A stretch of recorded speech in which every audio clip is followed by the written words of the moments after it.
Salut tout le monde, j'espère que vous allez bien. Aujourd'hui, rétrospective 2024, le ton est donné. On va faire un petit bilan de cette année 2024. Avant de commencer cette vidéo, je voulais vous souhaiter quand même une joyeuse et bonne année, en espérant que la santé et que les tonnes de lecture seront présentes pour vous. Pour ma part, ça a été un vrai petit régal. Je vais essayer de faire un petit tri. Donc j'ai essayé parce que franchement en 2024 j'ai eu quand même pas mal de belles choses à lire. Donc je vais essayer d'être le plus objectif possible. C'était également une année où on a pu se rencontrer, où j'ai pu voir beaucoup de personnes d'entre vous.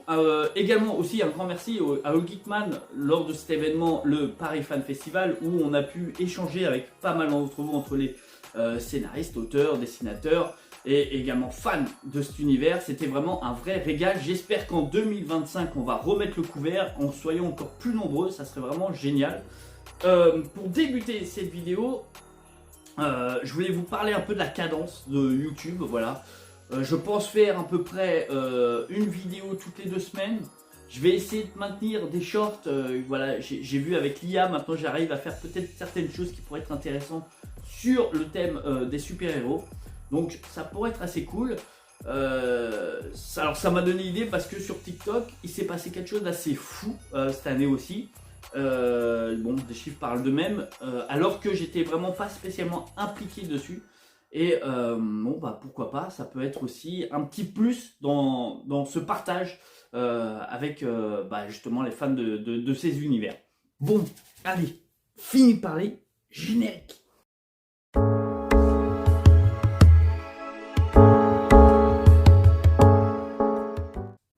Pour commencer, j'aimerais vous parler d'un gros coup de cœur donc sur un simple récit de 3 tomes. Je vais vous parler donc de L'Ogre Lion de Bessati chez l'éditeur Draco. Le résumé en gros de ces 3 tomes, on va retrouver un roi lion qui est amnésique, loin de ses terres. Il va être possédé en fait par un dieu démon qui semble avoir des informations en fait sur sa vie, et il va être accompagné de Wild dans sa quête d'aventure, où ils vont essayer de trouver justement la raison où il est devenu amnésique, et du fait comment ça se fait qu'il est possédé par justement ce dieu démon. Tout ça, c'est très bien expliqué, franchement, du début à la fin, c'est une pépite.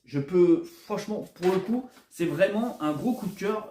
On se lasse pas de ces lectures, vraiment génial. C'est vraiment, on est dedans, on se plonge vraiment dans cette quête d'aventure. Ça, pour moi, c'est peut-être l'une de mes plus belles lectures sur 2024. Tout le monde connaît à peu près Albator. Donc j'ai lu ça de Jérôme Alquier.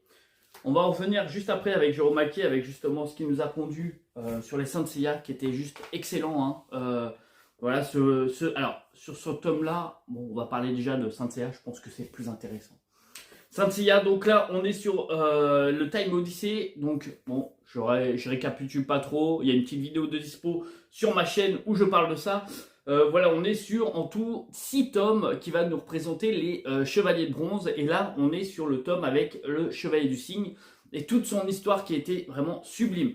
J'adore Jérôme Alquier et Arnaud Delaine sur ce duo. Il est juste épique. Les planches, encore une fois, sont vraiment magnifiques. Si vous ne l'avez pas, sautez-y, je peux vous garantir que ça sera que du bon, vraiment que du kiff, des choses inédites que vous apprenez sur ce personnage malgré le temps passé, et également ces maîtres qui l'ont formé pour devenir chevalier. J'ai beaucoup adoré, même le trio avec le phénix justement qui va apparaître, ça je vous laisse deviner, il faudra le lire, qui est vraiment génial. Et j'ai tellement kiffé en fait les planches de Jérôme Alquier. J'ai voulu me lancer dans l'aventure Captain Albator. Bon, tout le monde connaît, tout au moins tout le monde a entendu parler. Pour moi, c'est une grande première. C'est un héros et un univers que je ne connais pas forcément à part dans l'animé. Et je me suis dit, allons-y, pourquoi pas. De toute manière, je ne pourrais pas être déçu vu les planches. Et je peux vous avouer que franchement, les planches sont juste sublimes. On retrouve un peu les caractères, la patte de Alquier. On retrouve également l'univers d'Albator. Attention à suivre sur certains personnages, pour pas trop vous faire spoil si vous ne l'avez pas lu. Donc je vais m'en arrêter là. En tout cas, si vraiment vous voulez une histoire courte, allez-y. C'est sur 3 volumes qui sont déjà parus et qui est déjà aussi en coffret collector. Côté manga également, j'ai voulu aussi essayer cette fameuse édition de Saint Seiya Final Edition. Alors beaucoup de personnes, même sur le site de Kana, donc il y aurait eu des problèmes sur l'impression, sur les caractères, l'écriture justement de ce manga. Pour être honnête, j'ai pas vu vraiment la différence. Ce qui est plutôt pas mal, c'est que cet épisode-là, ce manga-là contient le tome 0. Alors attention, pour ceux qui découvrent Saint Seiya, bon, vous risquez de vous faire spoil dès les premiers tomes. On va comprendre pourquoi certains chevaliers d'or n'étaient pas présents à ce moment-là. Bref, j'ai plutôt adoré, sur un tarif à 9,95 €. Kana nous a encore régalé cette année, enfin tout au moins pour ma part. À savoir que j'avais fait un petit sondage pour ceux qui préféraient soit la version originale ou la Perfect Edition. Je crois que c'est la Perfect Edition qui a gagné par rapport à la Final Edition. Pour le moment, je laisse passer le temps, voir s'il y a une vraie grosse différence par rapport au précédent tirage. Donc à voir, à découvrir. Pour le moment, bon, on met un petit point d'interrogation sur ce qui a été promis. J'ai ensuite adoré, alors je suis pas du tout fan de la franchise, bon à part sur les films, hein, des fameux Transformers de Urban Comics, donc là on est sur les comics, donc là le premier tome et le tome 2. Je vous avoue que je ne connaissais pas du tout l'univers, à All Geekman que j'ai pu un peu découvrir un peu cette franchise, et je me suis dit pourquoi pas me lancer, découvrir ce que ça pourrait donner.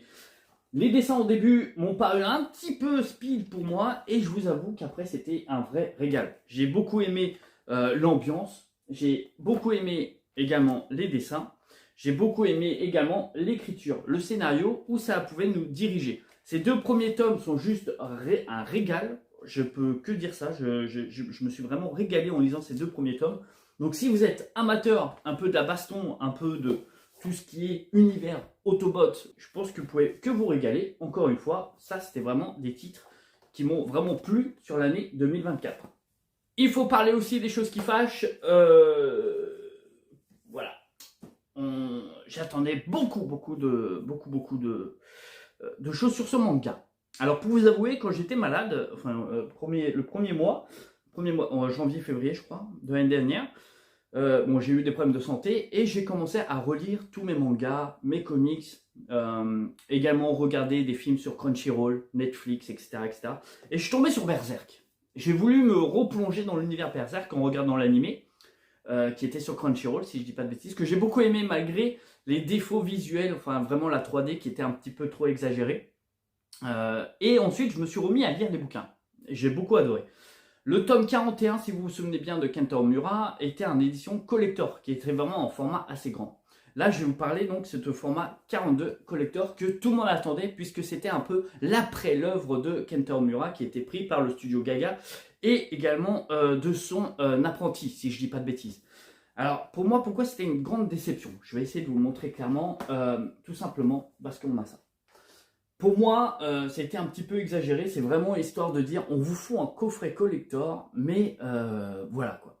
Ce tome 42, côté scénario, on n'apprend rien. On n'apprend rien, c'est vide. Enfin voilà, on va voir Griffiths qui va récupérer Casca à la fin. Pas grand chose à se mettre sous la dent, à part des planches qui sont respectées. Pour moi, sincèrement, je sais qu'il y a eu quelques mots qui ont été dits, comme quoi les dessins n'étaient pas forcément pareils ou respectés, ou les tons n'étaient pas vraiment identiques. Sincèrement, on ne voit pas spécialement la différence.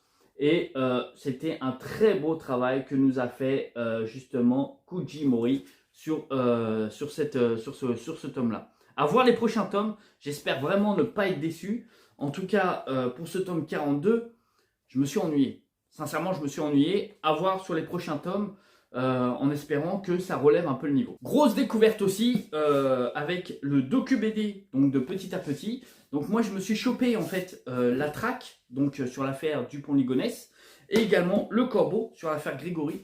Et la même chose. Alors franchement, au début, pour être transparent avec vous, au début, les dessins, j'ai eu beaucoup de mal. J'ai eu beaucoup de mal parce que c'est vrai que je ne suis pas vraiment dans ce système-là, dans ce récit, dans ce type de récit-là.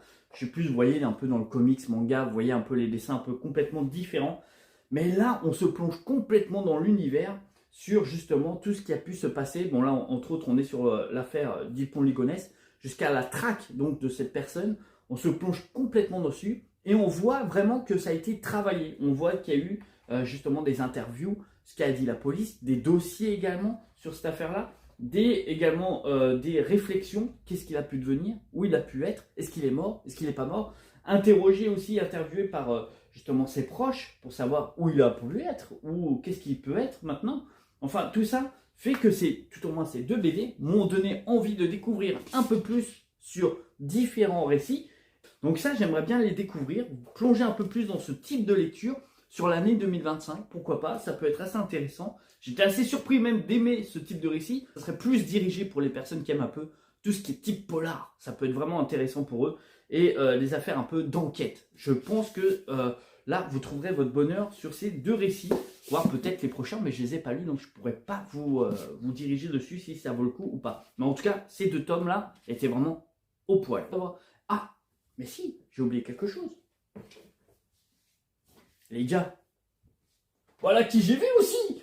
J'ai vu Tonton Jimmy, quand même, Tonton Jimmy. Et ouais, il fallait quand même que j'encadre. Merci à Album, hein, Album qui était vraiment au top sur ces rendez-vous. Bien sûr, j'espère que l'année prochaine, également, le Paris Fan Festival, pardon, sera présent pour rencontrer encore beaucoup d'entre vous.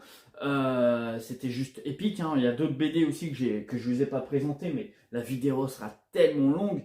Là, je vous ai vraiment montré vraiment ce qui m'a plus marqué sur l'année 2024. Prenez soin de vous. Je vous dis à très vite pour une prochaine vidéo. Et encore, passez de très belles fêtes. Bah non, pas l'année prochaine. Alors. Bah à bientôt.